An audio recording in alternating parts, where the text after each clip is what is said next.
It's Platt, and today we get Symphonic with the Chronic. That's next to Platt's Beer of the Week.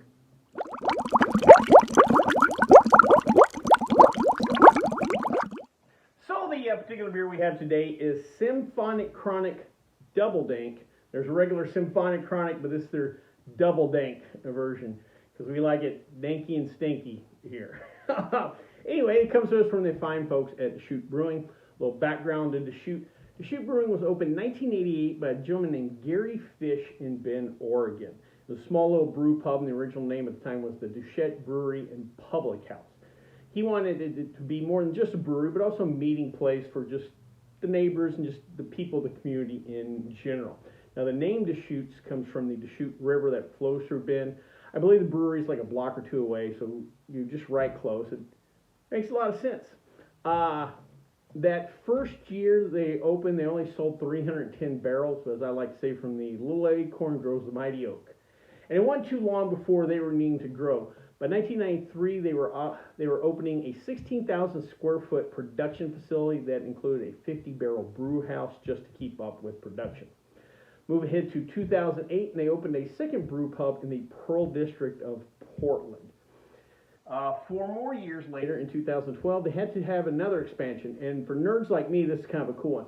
They added an extra 7,000 square feet of just space, where they utilized it for 5 additional fermenters, which helped increase their production capacity by 100,000 barrels a year. What a lot of small breweries run into, it's not that the brewmaster can't keep up, or that their whatever 10-barrel, 15-barrel, whatever system they have, they just don't have enough space for fermenters and extra fermenters. And that's where a lot of breweries kind of get hurt, is they kind of get in that crunch of fermentation space. So if you have that extra space, you could really ramp up production. With that additional production, by the time 2016 came around, they were the 8th largest craft brewery in the U.S. at that time. I'm not sure where they rank today, but there's probably somewhere around that number. Today they're distributed in 32 different states and a few countries overseas, even though on the website they don't list exactly which countries those are. Now, Deschutes is proud of its philanthropic and environmental efforts. They're members of several different conservation groups. They do a lot of with water savings. They work with whatever the Deschutes River Water District kind of thing. But anyway, they're very proactive in that. I believe their Bend facilities, 30% of the energy used there comes from either wind or solar. They also do something else that's kind of cool in their brew pubs. It's called Community Pints.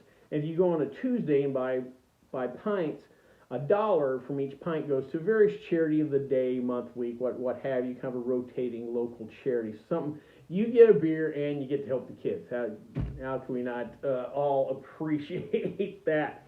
Real quick, let's talk about their beer. Decent line of beer. It's Northwest Brewery. They're going to do a lot of IPAs and stuff, but they have a lot of other products, lagers, various seasonal beers. So decent lineup. First, let's start off with Black Butte Porter, 5.5% ABV. This was their first beer and their flagship. This is the first one of their beers I've tried, and again, probably the most popular beer. Next, we have Maripon Pale Ale, 5% ABV. This is a classic pale ale, but with the Northwestern hops, Cascade, kind of give it that little extra oomph. This is their number 2 beer, and if you hadn't had the Black Butte Porter, you might have had the Maripon Pale Ale. I like to kind of compare it to like Miss America, the first runner-up. Well, if Miss America can't fulfill her duties, you get to jump in. I guess if Black Butte can't fulfill its duties, Maripon then I guess would be the new flagship beer. Lastly, we have Hazetron, 8% ABV. This is an Imperial Hazy IPA, just full of those big tropical, juicy flavors that we love in these hazy IPAs now. There's those just tropical notes you get out of those really vibrant hops. Have become kind of the hot thing now. And at 8%, it's not crushable, but it won't totally blow you away. Well, before we try this particular beer, though, let's check out the stats.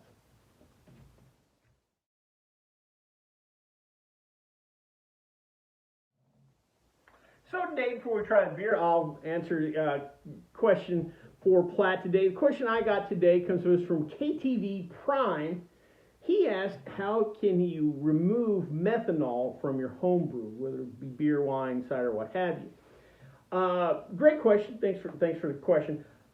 I get a lot of questions about methanol and people's concern about methanol. It generally goes back to kind of urban myths. You heard about somebody going blind. Well, my uncle's neighbor got some homemade hooch from some old boy, now he's blind, or something like that.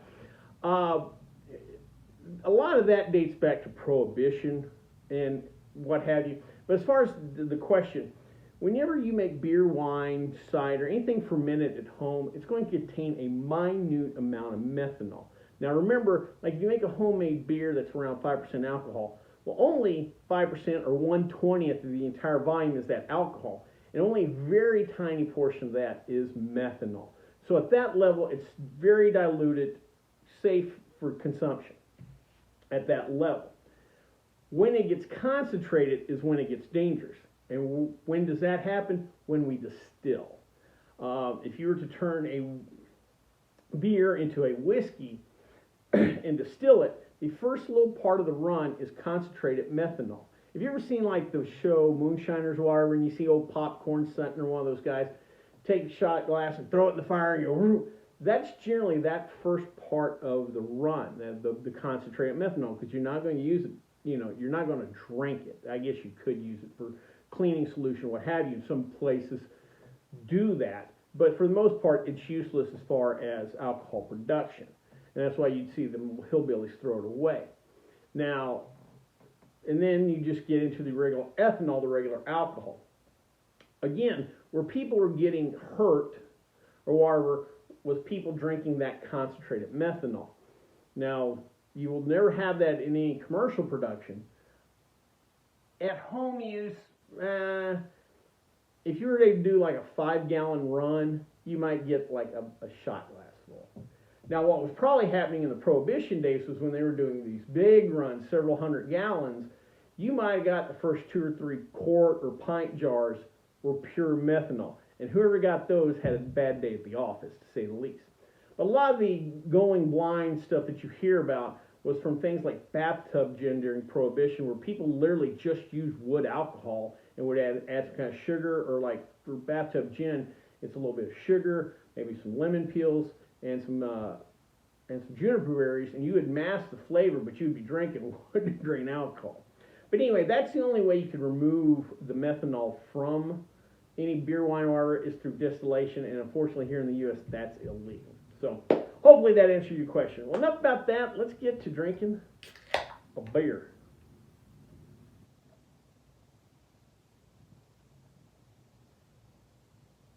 Oh, I can smell those hops.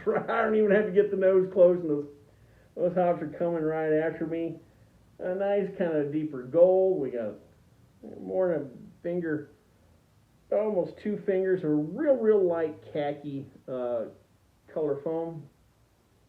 Oh yeah. Those classic West Coast hops are really coming out. Not getting much malt in those. It's just more hops. Oh wow, that is nice. Getting almost a little lemon in the citrus there. Ooh.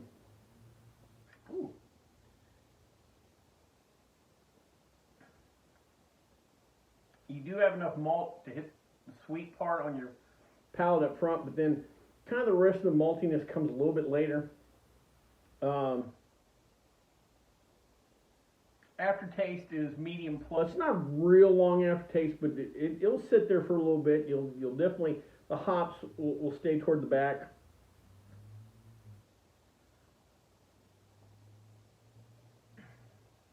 This has a good body to it. I'm going to say medium plus also on the body. Closer to medium, but just a little more medium body. Definitely, you definitely notice the alcohol. I'm going to say this is a burner, but 9%.